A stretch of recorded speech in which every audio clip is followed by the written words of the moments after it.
नहीं। मानवी रसोई में काम कर रही थी कि तभी बाहर से अम्मा की आवाज आई। अरे मनोज, तेरी किस्मत ही खराब है तो हम क्या करें।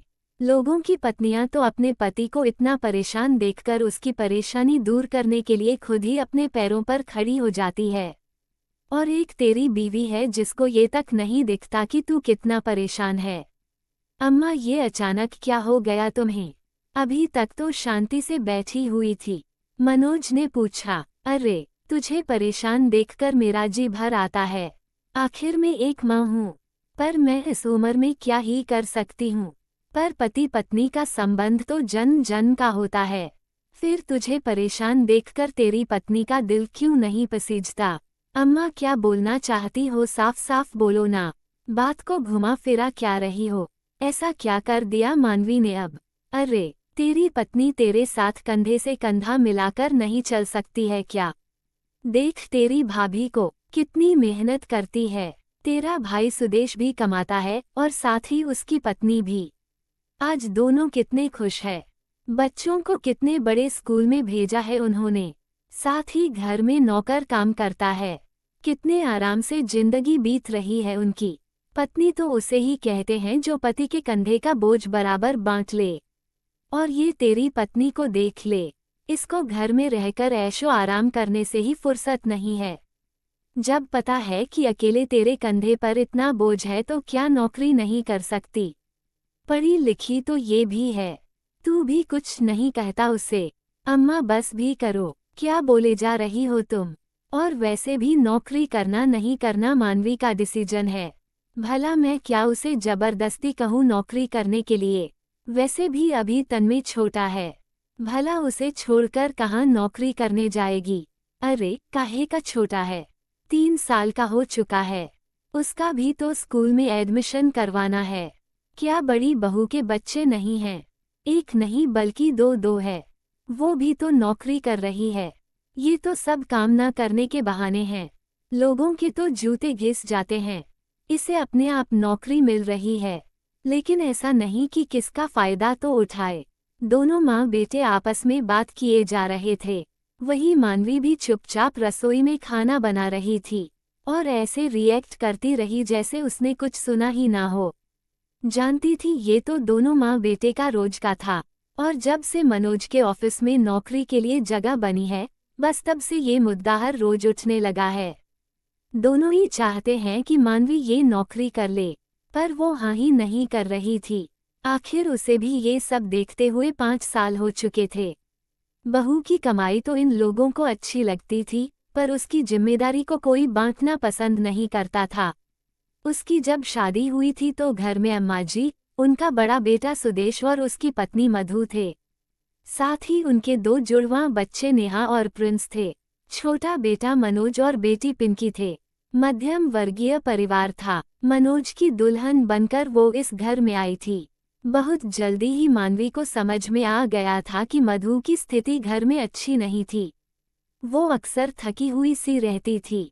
मधु एक कामकाजी महिला थी। सुबह जल्दी उठकर पूरे घर का काम करती थी। उसके बाद ही बाहर अपने काम पर जाती थी और वापस आकर दोबारा अपने काम पर लग जाती थी। लेकिन उसकी मदद के नाम पर कोई नहीं था। ऐसा भी नहीं था कि घर की स्थिति बिल्कुल गिरी हुई थी। दोनों भाई कमाते थे, अम्मा जी की पेंशन आती थी, फिर भी हमेशा खर्चों का ही रोना रोते थे। हालांकि उसके आने से उसे बड़ा सहयोग मिला था, पर 3 दिन जब वो रसोई में नहीं जाती थी तो मधु की क्या स्थिति रही होगी, ये उसे अच्छे से समझ में आता था।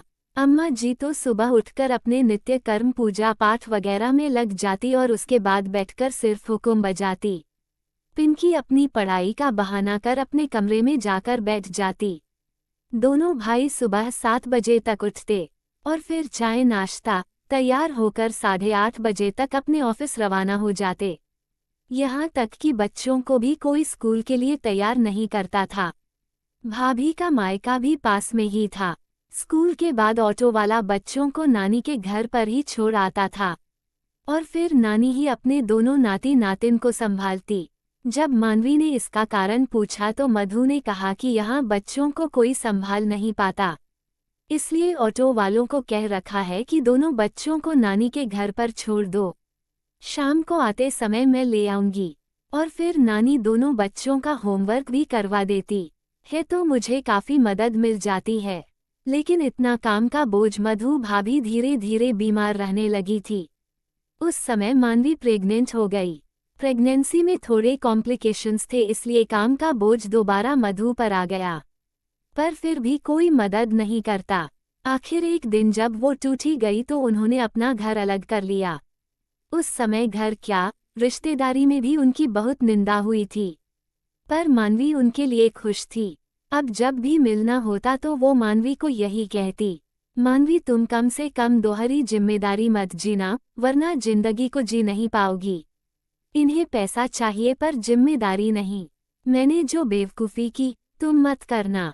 क्या फ़ायदा ऐसे नौकर चाकर का, जब मुझे खाने से ज़्यादा दवाएं खानी पड़ती है। मैं तो बेवकूफ़ थी, कुछ भी नहीं बोल पाई। मन ही मन कुढ़ती रही। अगर कुछ कहने की कोशिश भी की तो ये लोग मुझे उल्टा दो बात सुनाते थे।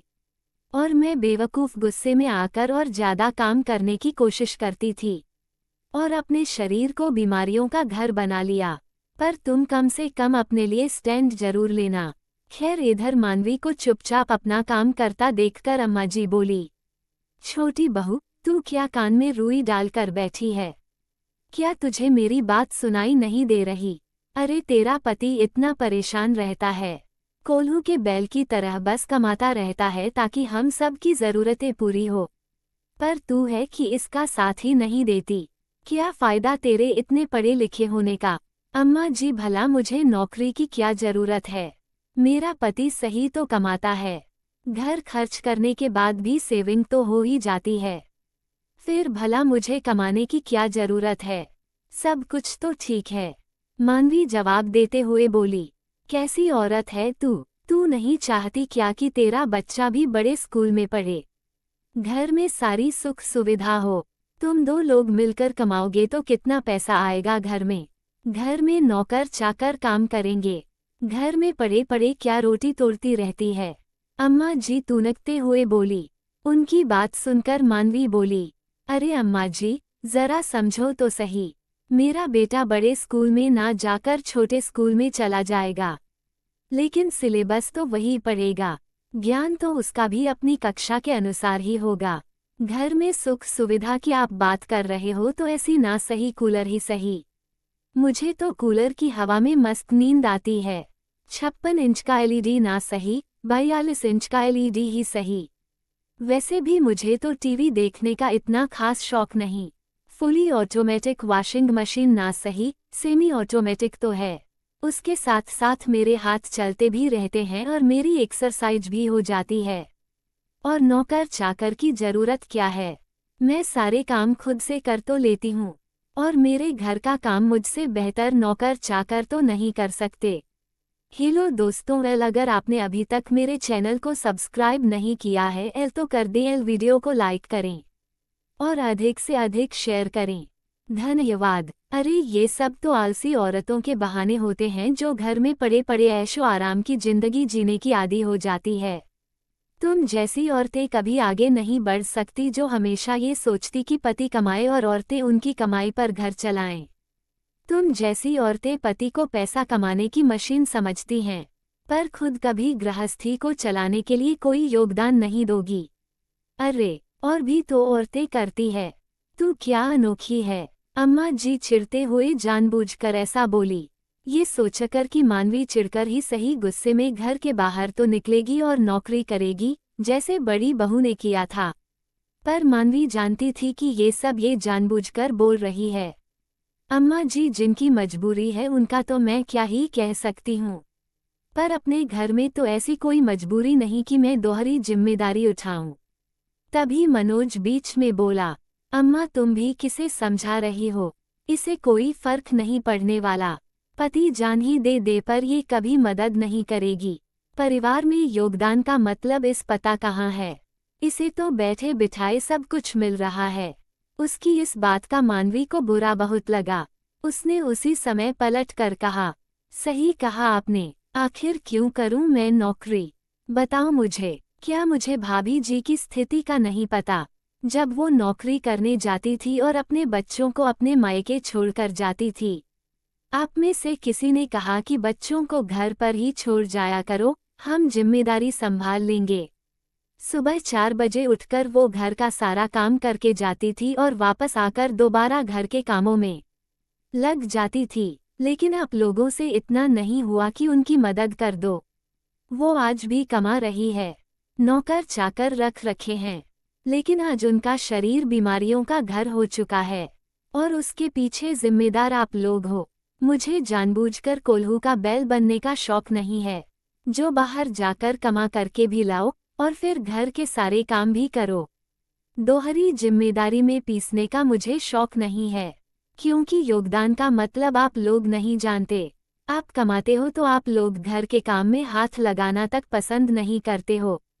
मुझे नहीं होगा ये सब, और ना ही मैं अपने बच्चे को किसी और के भरोसे छोड़ूंगी, कहकर मानवी अंदर रसोई में चली गई। पीछे अम्मा और मनोज मुंह फुलाकर बैठे रहे, पर मानवी ने उन लोगों को मनाने की कोशिश तक नहीं की। 2-3 दिन तक दोनों मुंह फुलाए ही रहे, लेकिन मानवी उसे कोई